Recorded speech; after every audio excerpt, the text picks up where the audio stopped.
Well, the title of this talk is So You Want to Run a Perl Event, and the intended audience is anybody that obviously has an interest in running some kind of Perl event, whether that be a hackathon or a Perl workshop or a YAPC or really anything. And most of this talk is ambivalent to Perl, so this is probably applicable to most open source events in general. I know most of the people in the room, so I'm assuming most of you know me, but for anybody that's following along at home, my name is Daniel Wright, and I've run a few Perl events. I've run 5 different Pittsburgh Perl workshops as well as 1 YAPC. And so what I'm going to do is try to share some of my experiences and the tidbits that I've learned along the way in an effort to help you get past some of those roadblocks a little bit faster. But really, I think the entire talk can be summed up in one very simple slide.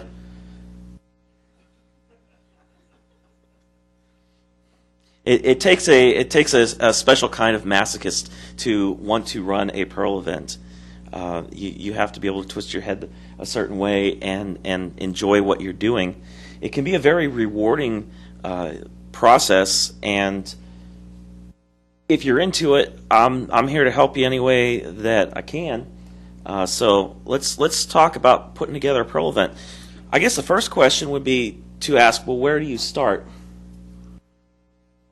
And the answer is you start by putting together your team, because unless you are really into running events and you have the time to dedicate to just basically being a full-time event organizer, it's going to require multiple people to organize your event. And when it comes down to actually running your event, there's no question about it, you can't be everywhere at once. So putting on a Perl event is not a one-person job. So the first thing that you need to do once you have your team together and you're all gung-ho and excited about running a Perl event, and I'm going to keep saying Perl event because it could be a YAPC, it could be a Perl workshop, anything really applies, and each type of event has different nuances. But you need to develop a vision for your event. And when I say develop a vision, I mean come up with some ideas as far as how big you want this event to be, how tightly organized you want it to be. Do you want it to be an event where there's no schedule and everybody just shows up and hacks and a couple people might stand up and talk? Or do you want it to be more YAPC-like where all the talks are scheduled well ahead of time and everybody knows where everything's going on at any moment? You need to get an idea for what kind of cost you're looking at. And when I talk about cost, right now I'm talking about how much are you going to spend on this event. You know, you could all get together at a truck stop, or find some cheap hotel and just all get together in a conference room and work on stuff, or get a big conference center and put on all the polish and trimmings. And there's no right answer. Every event has its own vision. Every event has its own nuances, and that's great. That's what makes this awesome. Is you get to make those decisions as an organizer. You also need to decide how you're going to divide the labor. Are you going to be a group with one chief and many Indians? Are you going to be a group with many chiefs that all work together? And again, there's no right answer to this. For the Pittsburgh Perl workshop, we've had during various workshops, we've had up to 4 organizers that all work together as peers, and if you can do it, there's a lot of strength in that. Or you may prefer to just have one person calling the shots and a bunch of volunteers helping out. And whatever you want, that's fine, as long as you all agree on it. So there's a term, being rigidly flexible. And what I mean by that is you need to be willing to make compromises along the way and say, okay, this plan isn't going to work out. We're going to need to make some changes, or oh, we didn't think about this, so we're going to have to account for that. But at the same time, on day one, you can't start out with the attitude of we're going to cover every single possible path down the road. So you have to be able to say these are the areas that we're willing to bend on a little bit, and these are the areas that we're just going to write off from the start and say no, this is not what we want our event to end up being, and you'll have to commit to some of that as well. And finally, on vision, really do this. When you're starting out organizing an event, especially the first event, it's really exciting. It's wow, we're going to host an event. This is going to be cool. And it's really easy to say, we don't want to take time to figure all this out right now. We'll cover it when we get to it. But the truth is, if you don't start out with a very strong vision of what you want your event to be, then you're going to be redoing all of this every step along the way. Do it right the first time, and you'll have a much happier event. You'll get to the event, and all of your organizers will still like each other. Speaking of organizers, events have personalities. And the personality of an event is typically a mashup of the attitudes of all your organizers. And that can be anything from a really laid-back, relaxed Perl workshop to a really high-polished YAPC, anything in between. And again, there's no wrong answer for this, but you want your personality to be unique. You don't want to look at another conference and say, we want to be exactly like that. You need to come up with your own personality to give your own event that distinctiveness that makes people want to come back to it next year. Okay, so you've got a group of people together. You have talked about your vision, and you all have a good idea of what you want to do. The next step, an optional step, really, is to talk to the Perl Foundation. You want to come talk to myself as the treasurer, or talk to the conferences committee and say, hey, we want to run a Perl event. You don't have to do that. If you just want to go out and do your own event, you're free to do so. But we have a lot of resources that are available that you may not have on your own, especially starting out. And I encourage you to take advantage of them. When you talk to the Perl Foundation, some of the first questions that we're going to try to address with you is who owns the event? When you come to YAPC, you are coming to an event of the Perl Foundation. TPF owns and operates the YAPC through an annually appointed organizer. But if you're doing a Perl workshop or some hackathon, then you may very well say, well, we want this to be a production of our local Perl Monger group, and that's fine. We don't care. We're not out to control your event, but we want to establish from the get-go what kind of event this is, because that's going to establish the rules as far as how much involvement TPF is going to have. And one of those rules is going to be how is the money handled? If you're running an event and you want TPF to handle your books, we can do that for you.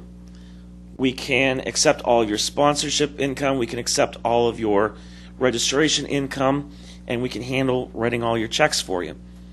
If it's a TPF event, we'll even go as far as fronting the money. So if you need a down payment on your venue, we can do that for you. If it's your event, we're only going to write checks as far as the amount of money you've collected so far, and then it's going to be the responsibility of your group to make up the difference. If it's a TPF event, when the event's over, any surplus goes to TPF. Any deficit, TPF will cover. If it's your event, then your group is going to be responsible for covering any deficit. If there's any surplus, we will keep that in an escrow for you. Since people are writing out checks to the Perl Foundation, and we're a 501c3, we can't just cut you a check at the end of the event and say, here's your profit. But what we can do is we can keep that money in an escrow for you, and you can apply it towards running your event the following year.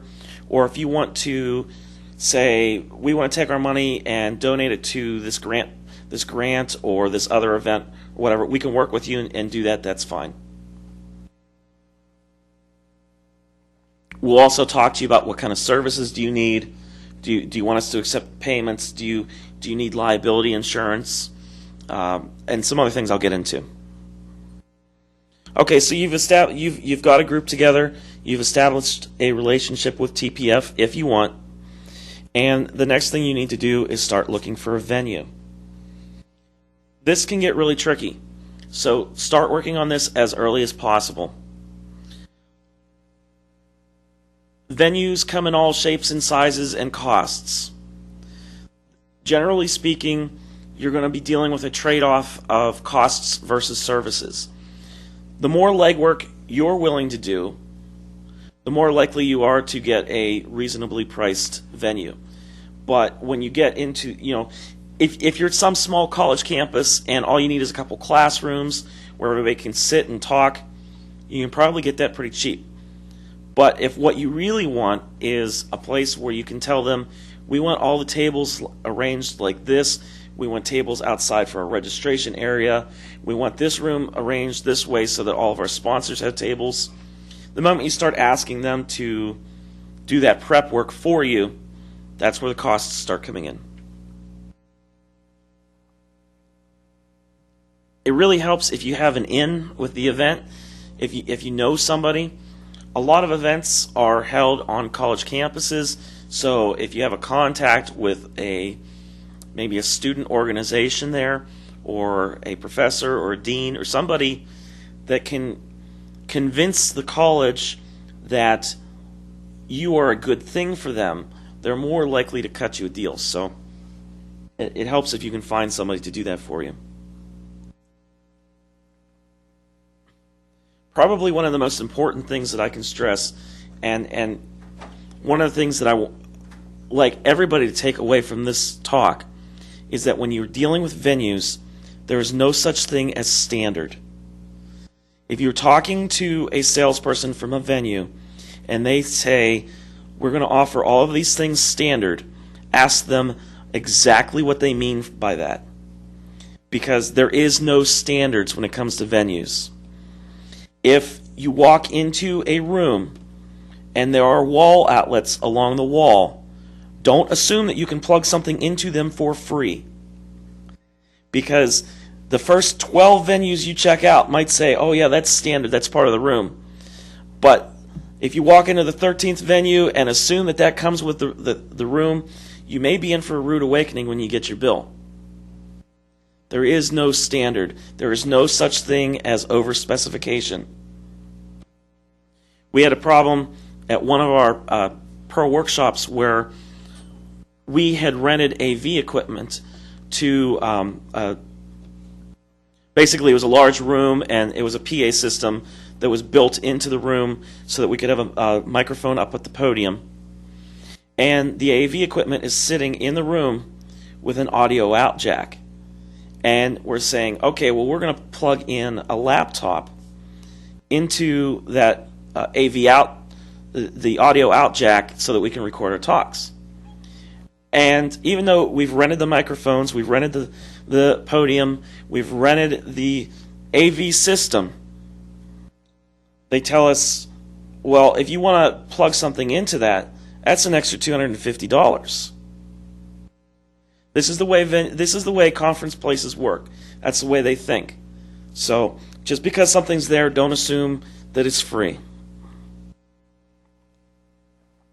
Depending on where you're going, depending on what kind of relationship you have with your venue, they're probably going to require you to provide some sort of liability insurance to cover them in the event that something goes wrong with your event. And this is one of the places where TPF can help you, because we carry a general liability insurance policy, and we can provide proof of insurance for you. I will say, if you want to use TPF's insurance, you need to get me the contract with the exact requirements as soon as possible, so that I can go back to our insurance company, review it with them, and make sure that they add that venue to our policy in adequate time for your event. Don't forget to ask them about their network capability. As we were talking about earlier in this event, one of the ways that you judge a YAPC is by how long the Wi-Fi holds out before it crashes. And it's true. Perl programmers are not regular conference attendees when it comes to network usage. A lot of these conference venues are used to events with 400 or 500 people, and maybe a couple of them will have a laptop, or several of them may have their iPhone and they check their email every once in a while. Venues most likely are not used to this kind of network traffic. So you really need to stress with them and explain to them exactly what kind of demands you're going to put on their network.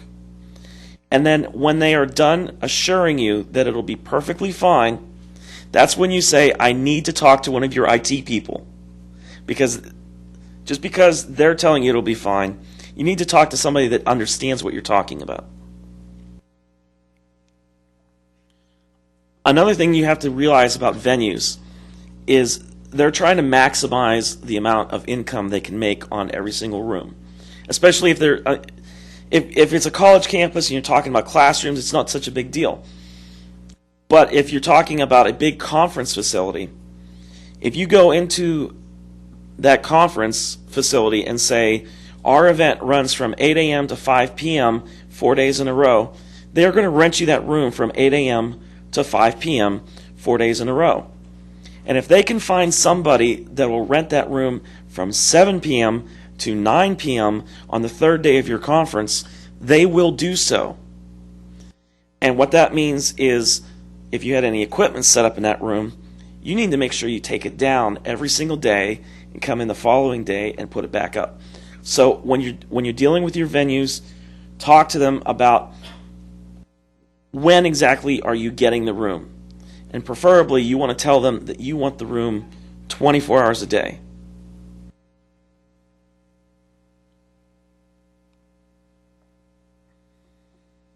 Also, we ran into an event, a problem at one of our Perl workshops where we had rented a block of rooms, and the room right next to us, they rented out to a group doing square dancing. So you also want to communicate to them that you're putting on a big conference. It's a professional event. You don't want to have music blaring from the room next door while you're putting on your event.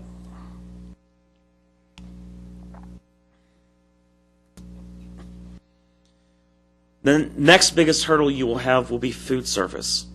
And you're going to have to decide what kind of food you're going to serve. When you come to a Pittsburgh Perl workshop, we give you breakfast, snack, lunch, snack, and then often a dinner afterwards. When you come to a YAPC, you're on your own for breakfast and lunch, and you get snacks. Again, there's no wrong answer here as long as you communicate with your attendees well in advance what to expect. If you're dealing with a professional conference venue that has their own food service, or if you're dealing with a large college campus that has a food service, most likely those venues are going to have exclusive contracts, and you're going to be required to use their food service. So if you want to say, hey, we'd like to order in pizza for everybody on one of our days, they're probably going to tell you no, because they're under contract with their food service that nobody else is going to bring food into their venue. So you need to discuss that with your venue early and see what they will allow you to do. Also, you're going to have to discuss with them what can be done about the leftovers. A lot of places are going to tell you, for liability reasons, anything that they serve has to be thrown away at the end of the event. If you don't like that, you're going to have to negotiate it out with them. I really like what DCBPW did this last year with buying the takeout containers and then dishing out the leftovers and giving them to people as they traveled home. I think that was a really ingenious idea.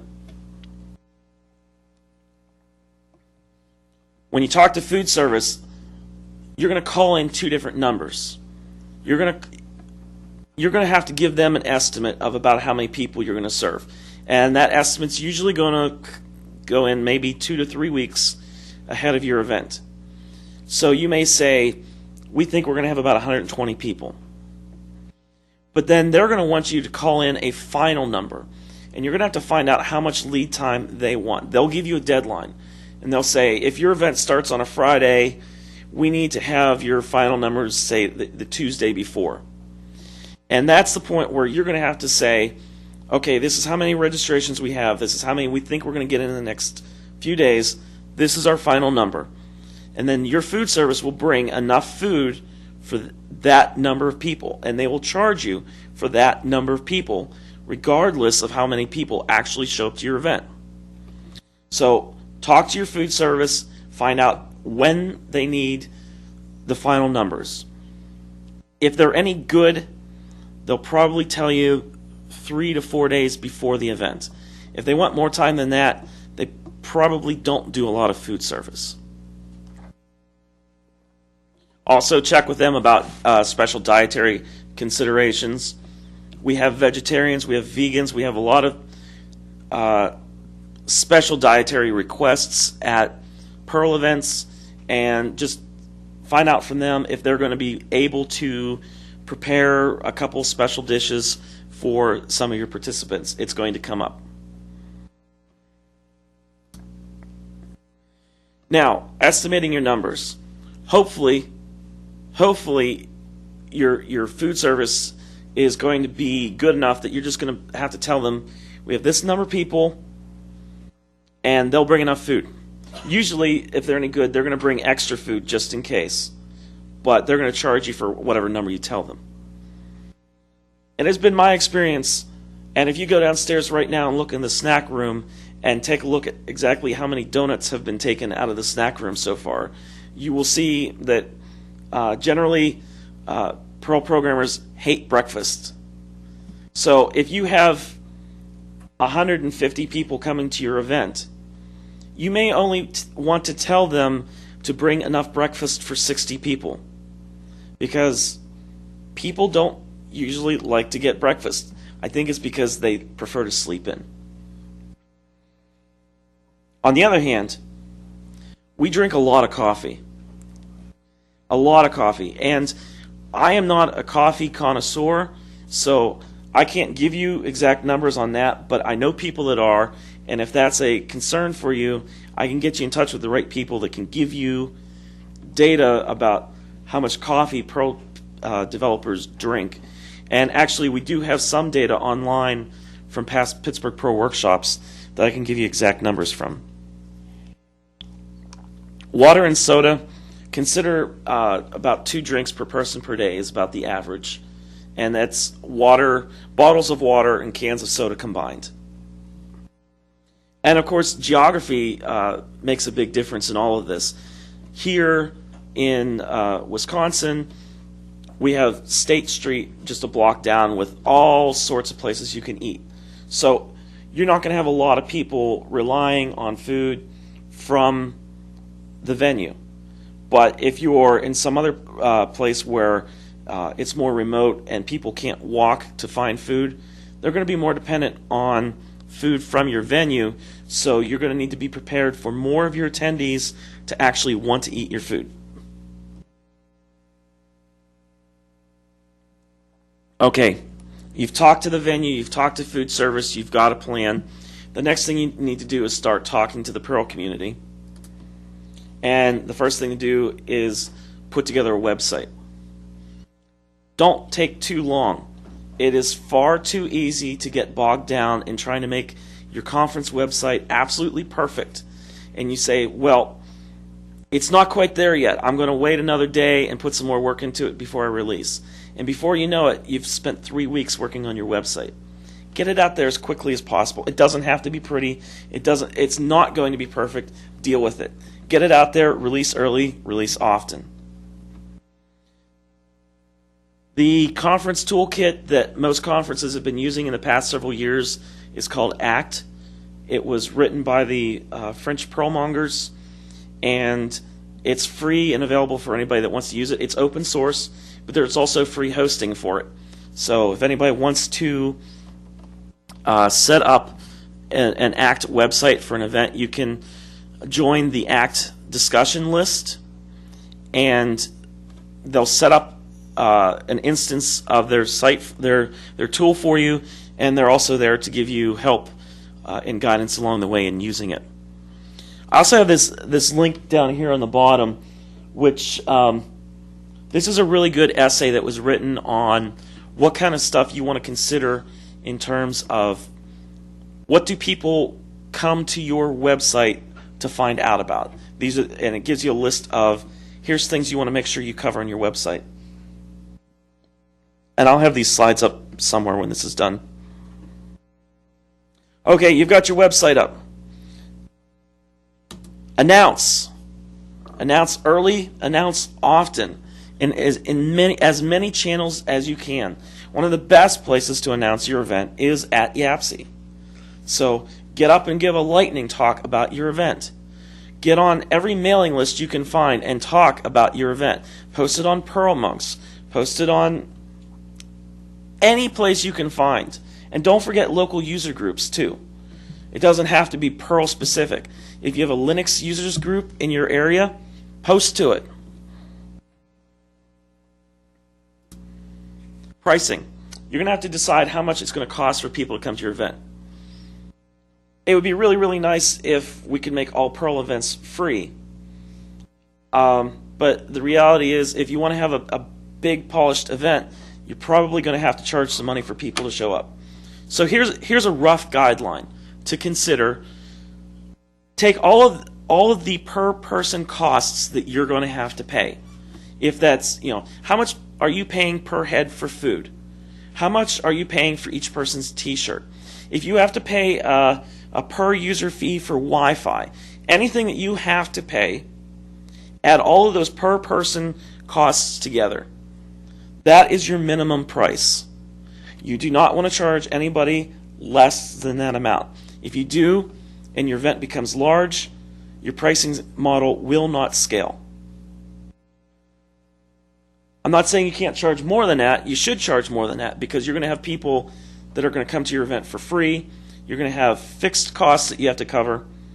But hopefully a lot of that you're going to be able to cover with your sponsors.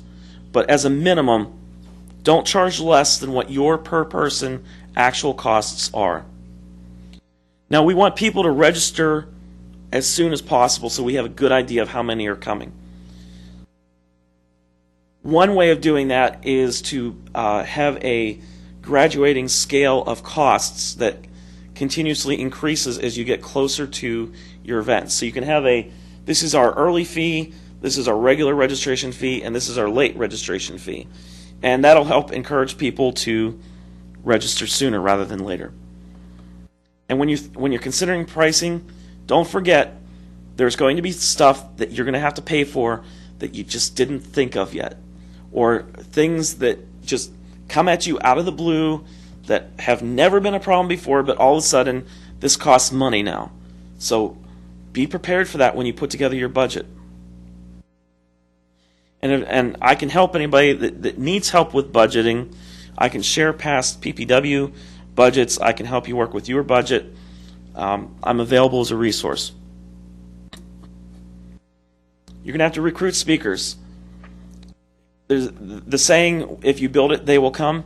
It's not true. It's not true. Some speakers will step up and say, yes, here's some talks that I'll give. But there's going to be a lot of people that aren't going to submit talks until you personally reach out to them and say, We really need you to talk. And when you're recruiting speakers, you need to be thinking in terms of your target audience. You're going to have some people that have been doing this for a long time, and hopefully you're going to have some people that are coming to your event as their first Perl event ever. So you're going to need to have advanced talks and also beginner talks. It's going to be a lot easier to find advanced Perl speakers because most of the people that give talks are advanced Perl programmers. They're going to be interested in talking about the stuff that they're doing. Getting people to talk about things that are beginner topics is harder. So expect to have to do some arm twisting to get beginner talks out of people. I would personally start with that and then allow the advanced talks to trickle in on their own. Just because people say, yes, I will come to your event and give a talk, does not mean that they actually will. You're going to have everything from somebody contacting you 3 weeks before to say, oh, it turns out I have to move, I just got a new job, I can't come to your event, to the, hey, I know my talk's in 4 hours from now, but it turns out that my airplane's stuck in the snow and I can't make it. And you need to be prepared with backup talks. A good strategy there is you will have some people that will submit 3 or 4 talks to your event, and what you can do is say, we'd really like you to give this talk, but could you also have this other one that you submitted ready just in case we need it? And there you have a speaker that's already coming to your event and is committed and is also prepared with an extra talk just in case you need it.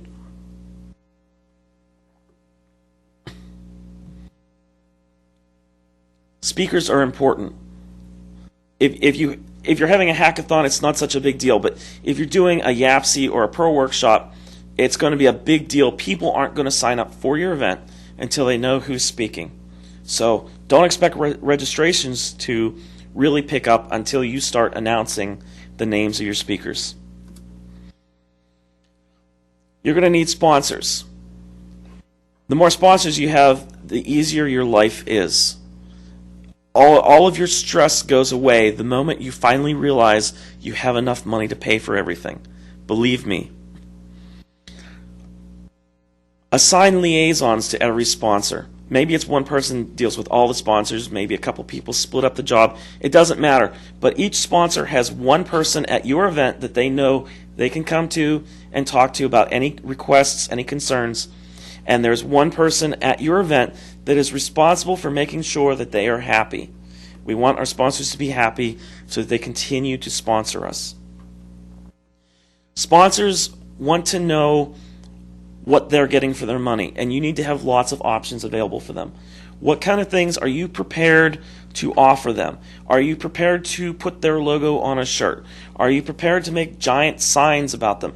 Are you prepared to say, if you give us this much money, then we will give you credit for sponsoring the social event? Come up with big lists and be creative. Come up with as many things. And it helps to know what sponsors want. Some sponsors come to your event because they want to get their name out in the community. Some sponsors come to your event because they want to recruit Perl developers. Some sponsors sponsor your event just because they love Perl and they like what you're doing. And if you know your sponsor and you know what they're looking for, you can tailor the list and have a better relationship with them. And this is one place where TPF can help you. We have a lot of people that already have established contacts with various companies, and we can help you as far as collecting payments. A lot of places are going to say, yeah, we'll give you $500. We just need you to write out an invoice. So you contact me, I generate an invoice on behalf of the Perl Foundation, mail it to them, they'll mail the money back, and it goes into your account. Okay, so we've got sponsors, we've got speakers, we've got a team, we've got a venue, we've got food service. It's time to finally open up registration. Open registration as early as you can, because registrations will trickle in slowly, and you want to start that process as early as possible, because the closer you get to the event, the more important it's going to be to know how many people you have coming. And the earlier you open registration, the more people are going to actually come, because people need a lot of time to plan to come to an event. They need to take off time. They need to book air flight, a hotel, etc., etc.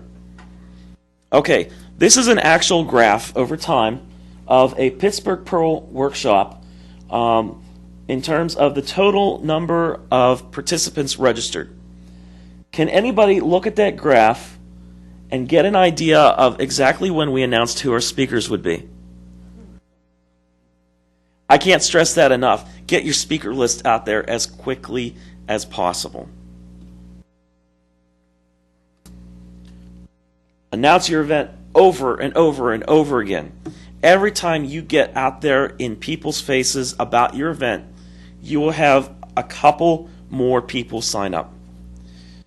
And the more you communicate with the community about your event, the happier people are going to be about it. T-shirts. You don't have to do T-shirts at your event. But if you want to do T-shirts, this is a chart that we've kind of developed over the years for the Pittsburgh Perl Workshop. So we have sizes on the left side and percentage of your total registration on the right side.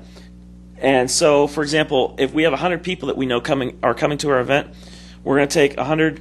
We're going to order 15 shirts that are small. We're going to order 30 shirts that are medium, 35 shirts that are large, 45 extra large, and 45 extra large. If you do that math, you're going to see that we ordered more than 100 shirts. It's because you can't trust what people tell you about the sizes they want.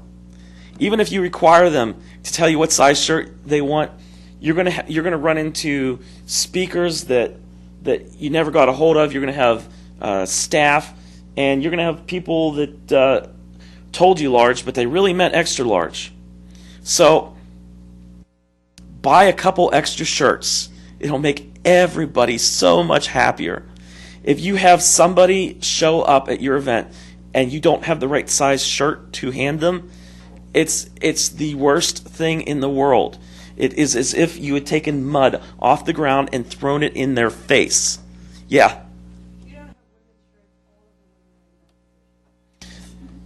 That's true. If you don't have women's shirts, then all the women are in that position. So 2 years ago, I had ACT change their shirts and added women's sizes to ACT. Okay. So if you use ACT actually has it should. This year doesn't because they complicated. This year's, I think, does. If you ask women for their shirt size and allow women's as options, and then they turn up and you don't have shirts, that's even worse. Yeah, so and that's true for anything. If you make the option available in the registration system, you better be prepared to provide it if someone has actually asked for it. It doesn't matter if it's shirts or food choices or anything.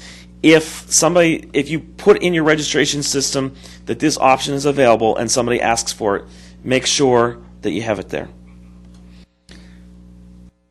Moving on. Social events. It doesn't matter what kind of activity you're doing. People are going to expect some kind of social event.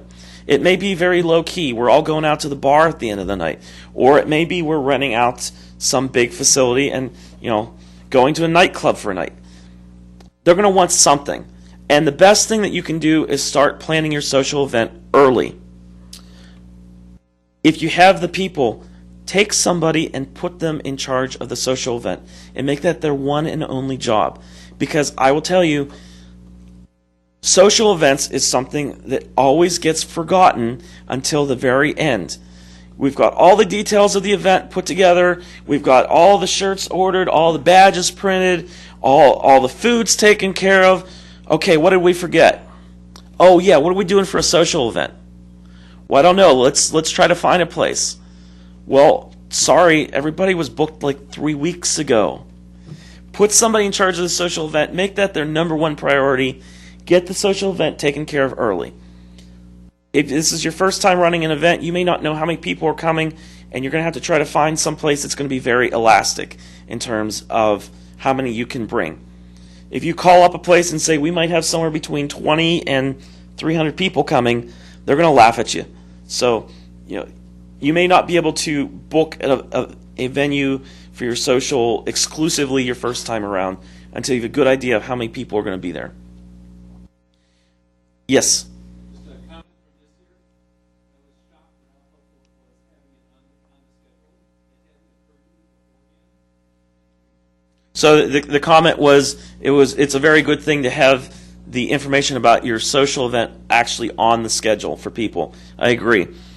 Another reason you want dedicated people to take care of your social event is about halfway through the day of your actual event, those people are going to need to get up and leave and go to your social venue to make sure that everything is set up and ready for whenever the participants arrive. If you have one of your key organizers in charge of your social event, then that means that one of your key organizers is going to be missing for half the day. And that doesn't work out so well. So make sure you have an advanced team that can get there and get things set up and they know what they're doing, and you don't have to be a part of that. You're also going to have to consider, how are you going to get people there? Leading up to your event, leading up to day one, are all the contracts signed? If there's anything that the Perl Foundation needs to sign, if you're entering into a billing agreement with a venue and they want a contract signed ahead of time, then you need to get that to me as early as possible. Don't send something to me the day before your event and expect to have it signed and faxed back to them the same day. So get that stuff to me as early as possible so that we can get the contract signed, we can get all payments arranged as soon as possible. You want to talk to your sponsors. If you've made arrangements with your sponsors and they're on their way and everything's fine, call them anyway. Maybe a week or 2 weeks before your event actually happens, call them, touch base. Go over all the agreements that you have with them in terms of, we're going to have a table for you, we're going to have 2 chairs, we're going to have this, you're bringing these people. Just go over it with them. Make sure that nothing changed and they forgot to tell you. You want to keep your sponsors happy. Do the same thing with your speakers. Yes, they submitted a paper. Yes, they wrote back and said, yes, I'm coming. Contact them anyway. Just say, hey, just a reminder, you're coming to talk at my event next week, in case you forgot. And you can disguise it. You can say, oh, and here's some information about the display system, and here's stuff that you need to know about the schedule. And just remind them that, hey, you said you'd come talk for me. And again, communicate with your attendees. I think that's been a recurring theme here. Communicate with your attendees. If you have an awesome event and you never spoke to the attendees ahead of the event, if you never sent out any kind of email, you never sent out any kind of blog posts, people aren't going to notice the fact that you had an awesome event. They're going to be complaining about the fact that there was no communication ahead of time. So even if it's just putting up a Facebook page or something and saying, hey, everything's on schedule, everything's going great, let them know that you're actually working on things. They like to hear that. Okay, so you get to day one of your event. First thing, get there early, because you don't know what you're going to have to deal with. I would say at a bare minimum, take whatever time registration is supposed to start, be there at least 90 minutes before that. You don't know what you're going to run into.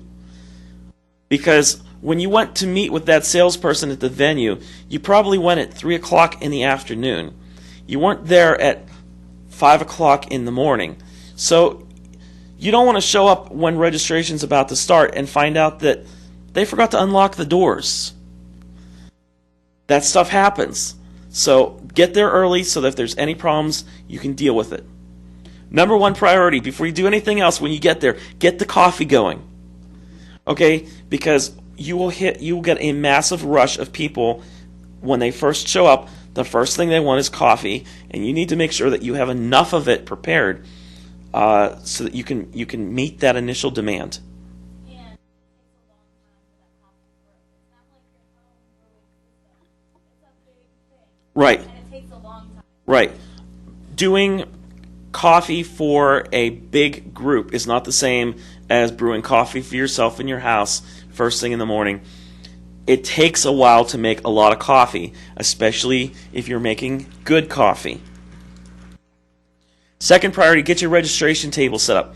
Get all your stuff organized and laid out, and make sure that you have people that are prepared to sit there, and just be prepared for people to walk in. Third priority, make sure the Wi-Fi works. Make sure that the Wi-Fi works, and have somebody sit down with the instructions that you've printed out on how to get onto the Wi-Fi. Make sure that they make sense. Make sure the passwords work.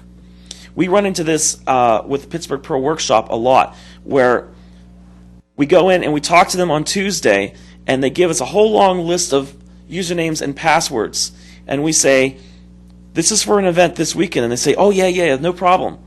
We get there on Saturday morning, go to start using these passwords, and we find out that they expired because we didn't log in with them within the first 48 hours that they were issued. And you need to have time to deal with that. Once you get those out of the way, go get the rest of your events set up. A couple things to watch out for. Your key organizers should not be tasked to any jobs. There's going to be stuff that comes up that you did not expect. There's going to be people with problems that you have to deal with. There's going to be security guards that are asking, why the heck are you here? You're going to run into all sorts of problems, and you need people that don't have a job already to be able to deal with that. Because if you've got your organizers tasked to something, and then something comes up, something's going to get dropped so that things can be dealt with. Make sure you have people whose job it is to make sure that the talks stay on schedule. Speakers, such as myself, tend to go over on their time. So you need to have someone there to make sure that they don't go over too bad, that you keep things rolling. Because if somebody at the beginning of the day takes way too long, then it just cascades down for the rest of the day. Keep printed schedules posted everywhere. Okay, the interweb is a great thing, but only if the Wi-Fi works. Make sure you have printed copies available and posted everywhere so people don't have to pull up their iPad every single time to see what the schedule says. Okay, your event's winding down. Make sure that you have some kind of survey that people can take. Barbie does the surveys. There's a survey system that's available out there, and you can use it for free and have surveys done of your event, and it's basically a no-op for you. So take advantage of that. Make sure you get all the receipts sent in to me so that I can cut the checks. Have a plan for your leftover food. Make sure you take the time to send out thank you letters to everybody, especially your sponsors. A thank you letter will make the difference between a $500 sponsorship next year and a $2,000 sponsorship. What's that? Handwrite your sponsor. Handwrite your thank yous. Don't send out form letters. It's very obvious when you do that. So, and finally, Dan, yes. Barbie says to tell you that it's YAPC-surveys.org. Thank you. YAPC-surveys.org. So, and finally, write down what you've learned. If for no other reason that I can integrate your notes into my talk for next year. But hopefully, over time, more people will write down what they've learned, and we get a better knowledge base, and this is useful for the entire community, especially yourself. And I'm out of time. So there is a YAPC BOF at noon, and if anybody has comments and suggestions and questions, we can pick it up there. Thank you.